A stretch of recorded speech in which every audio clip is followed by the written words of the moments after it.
Faced with a budget deficit, the Western Cape Health Department is having to stretch what it has to ensure quality healthcare for all.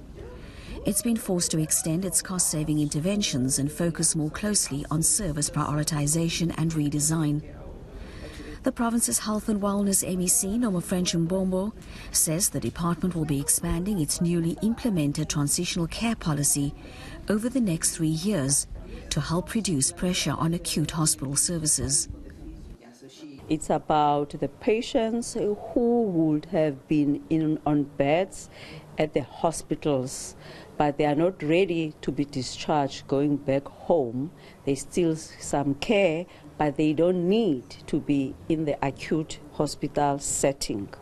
Now they are being discharged to be here. Those patients, it could be the patients who needing palliative care, like those who might have a cancer, might have strokes. They are still not ready.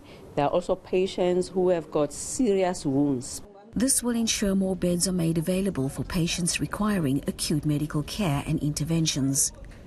This transitional care facility, run by an NPO contracted by the department, can accommodate 148 beds.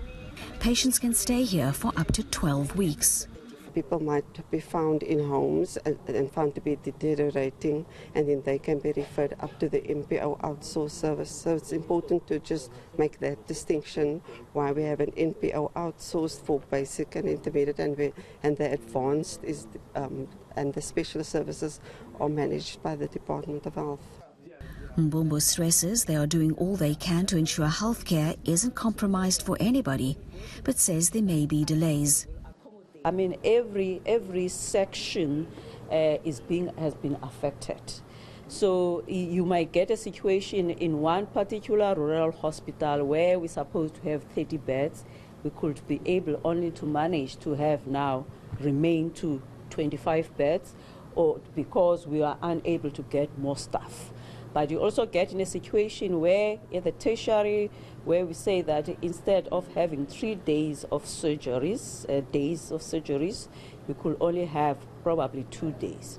So the principle is about that you make sure that services continue and also you don't disadvantage one side. She says robotic surgery will be used where possible, as it reduces the number of days patients have to spend in hospital. Ayesha Ismail, Cape Town.